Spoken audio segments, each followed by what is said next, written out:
Itinéris vous emmène aujourd'hui à la découverte d'une institution importante, la Cour européenne des droits de l'homme. Dans le quartier européen de Strasbourg, un bâtiment construit en 1994 à l'architecture innovante et ô combien symbolique, marie judicieusement béton et verdure. Nous sommes ici vraiment sur des terres européennes. Les ordres de sécurité françaises n'ont pas le droit d'entrer ici. C'est vraiment l'Europe ici que vous voyez avec le Parlement européen, le Conseil de l'Europe. La Cour européenne des droits de l'homme, le bâtiment que vous voyez, a à peu près 27 000 mètres carrés d'espace de bureau. Actuellement, il y a à peu près 700 personnes qui travaillent ici, 47 juges et le reste, le greffe, les juristes, les administrateurs, les assistants, les gens de sécurité, etc. Sans doute vous êtes frappé par les tambours que vous voyez de ces cours et vous allez vous demander qu'est-ce que ça veut dire. Le symbolisme, c'est la balance de la justice. Ici, c'est la cour la plus haute de l'Europe qui tranche des affaires concernant les droits de l'homme. De l'autre côté, il y a l'impression que l'architecte a voulu donner au bâtiment l'impression d'un bateau. Il a trouvé ce motif quand il voyait qu'il avait une fleuve à côté qui longeait. Alors, il a construit un bâtiment qui ressemble à un bateau pour donner l'impression que ce n'est pas la fleuve qui bouge, mais c'est le bateau. Et le soir, quand on arrive du nord de Strasbourg, de la Robertsau, quand le soleil tombe, quelquefois, vraiment, on se demande est-ce que c'est la fleuve qui coule ou est-ce que c'est le bateau des droits de l'homme qui va envers les pays des droits de l'homme, je pense, ou de l'état de droit. L'architecte a employé beaucoup de verre. Il a voulu donner l'impression de transparence à cette cour. Si vous pensez à d'autres bâtiments, à d'autres tribunaux du 19e à 20e siècle, le justiciable qui arrive là a souvent peur. C'est la pierre, le béton, ils se sentent très petits. Ici, l'architecte a voulu accueillir le justiciable. Le symbolisme, c'est la transparence. Le verre doit montrer au justiciable, à la personne qui vient ici, de quoi il s'agit. Il doit comprendre le système de la protection des droits de l'homme. C'est quelque chose qui l'accueille, pas quelque chose qui l'effraie.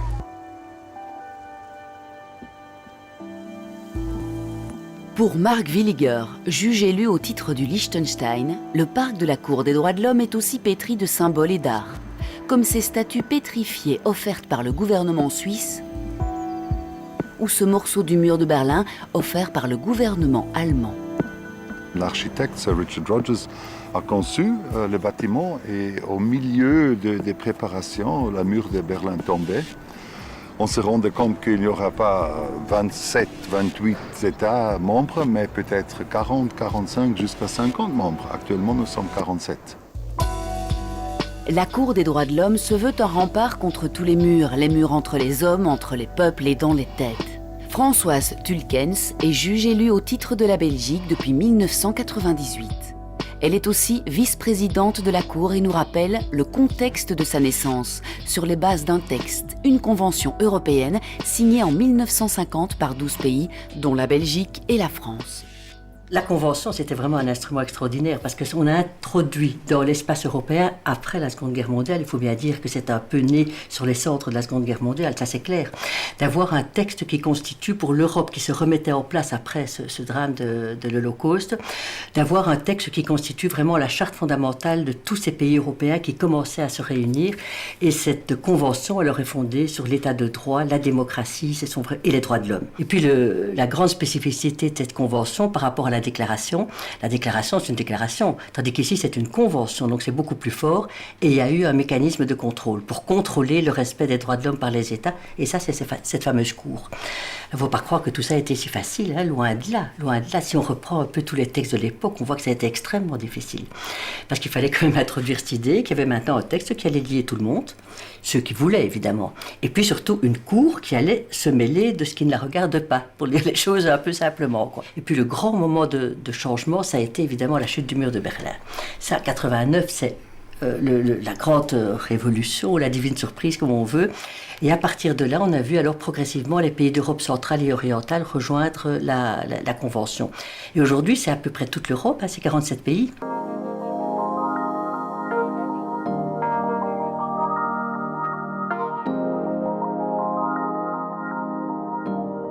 Il y a un membre de l'Assemblée qui a eu cette phrase extraordinaire qui a dit « Non, personne n'est jamais à l'abri d'un péril totalitaire. Et il faut en Europe et je cite, une conscience qui sonne l'alarme. » Eh bien, ça, c'est exactement la Cour. On est un contrôle supranational externe. C'est les États qui doivent faire les droits de l'homme, qui doivent les faire respecter dans leur pays. Mais il y a un petit filet de sécurité, et bien c'est nous. Une grande avancée pour les droits de l'homme fut l'acceptation obligatoire des recours individuels devant la Cour en 1998. Sur les 150 000 requêtes pendantes, une trentaine par an seulement font l'objet d'une audience publique.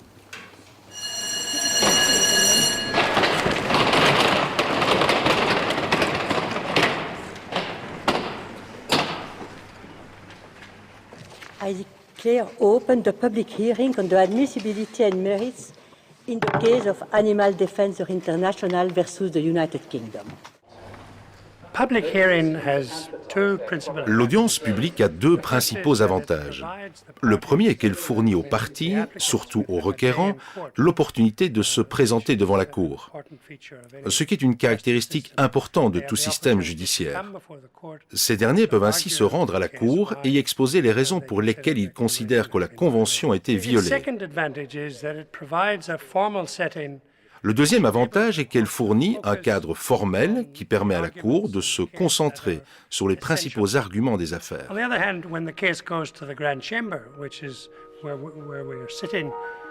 Par ailleurs, il y a la Grande Chambre, qui siège en ces lieux et qui traite des affaires les plus importantes. Des affaires qui en général attirent l'attention de la presse et de la télévision, et qui soulève des questions juridiques importantes en matière de droits de l'homme.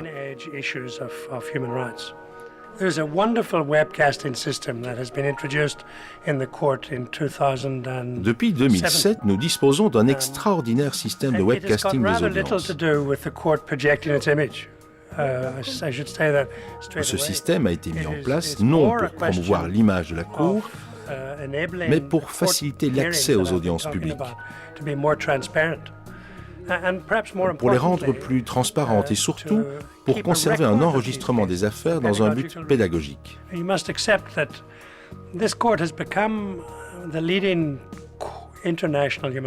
La Cour est assurément devenue la première Cour internationale des droits de l'homme au monde. Techniquement, ces arrêts ne sont obligatoires que dans l'espace européen, mais ils suscitent énormément d'intérêt en raison de l'importance que revêtent les droits de l'homme dans toutes les sociétés, et même au-delà des frontières européennes. Audience terminée. Le jury constitué de 17 juges se retire pour délibérer. Le verdict sera rendu dans quelques mois. La jurisprudence de la Cour aboutit ainsi à des changements effectifs des lois et pratiques dans les pays condamnés pour assurer les droits fondamentaux des personnes. Un arrêt de la Cour, c'est bien, mais c'est pas la fin de l'histoire, c'est le début de l'histoire. Ça, j'en suis intimement persuadée. Et donc, une fois qu'on prend des arrêts ici, qu'on adopte des arrêts qui constatent une violation de la Convention, quelle que soit la disposition, il faut que ça soit exécuté dans les pays. Et ça, pour nous, c'est très important. Ça ne sert à rien de jouer les Don Quichotte et de prendre des positions qui seront inacceptables pour les pays. Donc, on doit être quand même prudent. Il faut être à la fois patient et impatient en matière de droits de l'homme. On doit être patient parce qu'il faut quand même s'assurer que nos arrêts soient exécutés, et puis impatient parce qu'il faut quand même vouloir un peu faire bouger les choses aussi. Or donc, depuis 1998, chaque individu se sentant lésé ou dont les droits auraient été bafoués par un État peut introduire une requête individuelle. Toute requête qui arrive à la Cour est examinée. Ça, c'est un principe fondamental inscrit dans la Convention. Ensuite, donc, tout le courrier des 47 États membres du Conseil de l'Europe arrive au bureau central et dispatché dans les différentes divisions juridiques selon le pays contre lequel l'affaire est dirigée. Alors, prenons un exemple, puisque moi je dirige la division juridique allemande. S'il y a une requête qui arrive, qui est dirigée contre l'Allemagne, elle arrivera dans ma division juridique et sera traitée par un juriste allemand. Certaines requêtes sont urgentes, l'erreur n'est pas permise. Plus de 1500 lettres arrivent par jour ici au bureau central. Des lettres ou des boîtes à chaussures, des valises et parfois dans des langues étranges, sur de simples feuilles A4. 70% de lettres, mais aussi 25% de fax et 5% de mails qui devront tous être décodés par le personnel. Ils doivent pouvoir identifier les langues du Conseil de l'Europe.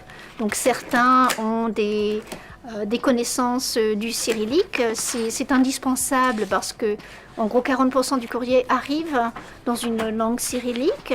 D'autres personnes ont des compétences dans d'autres langues latines, que ce soit le polonais, le géorgien, le grec, etc., le turc. Un astucieux mécanisme appelé télédoc dessert les deux ailes du bâtiment sur 5 étages.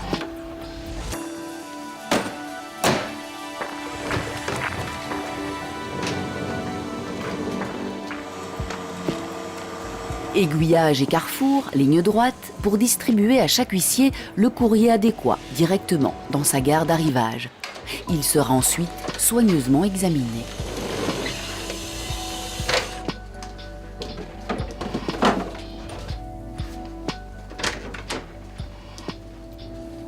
Une fois qu'une requête est une requête officielle, elle doit être examinée. Chez nous, elle ne peut pas se terminer autrement que par une décision ou pour certaines par un arrêt. Et la prochaine étape, ce sont les archives. Donc tous les dossiers que vous voyez là, sur les tiroirs, ce sont des dossiers qui reviennent des divisions juridiques. Il y a eu une décision pour celle-là d'irrecevabilité ou de radiation. Ils vont être contrôlés à ce niveau, donc c'est comme une sorte de station de pré-archivage et ils auront après un numéro d'archivage et iront rejoindre d'autres dossiers terminés dans les archives de la Cour. En bas, nous devons avoir quelque chose comme 388 000 affaires, donc qui datent du temps de la commission jusqu'à aujourd'hui. Et ça représente quelque chose comme 4 km de dossiers.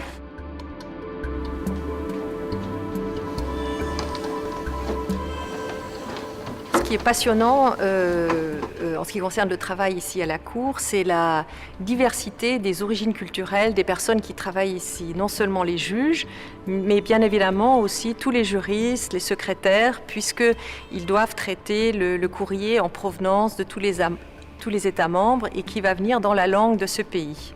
Et en plus, les juristes doivent avoir la connaissance non seulement de la Convention, mais également du fonctionnement juridique de l'État membre en question. Et c'est ça que je trouve particulièrement passionnant, cet échange, non seulement, comme je l'ai dit, au niveau des juges, mais également au niveau de tout le personnel du greffe. C'est un personnel jeune et dynamique et multiculturel. On ne sort pas indemne d'une expérience comme ça. Et puis de voir les problèmes que les gens vivent partout en Europe, on ne peut pas se l'imaginer. Je ne veux pas dire que la réalité dépasse la fiction, mais oui. Oui, c'est pour ça que j'aime bien qu'ici, on part de cas individuels. Parce que c'est à partir de ces cas que l'on peut construire quelque chose, ce n'est pas l'inverse.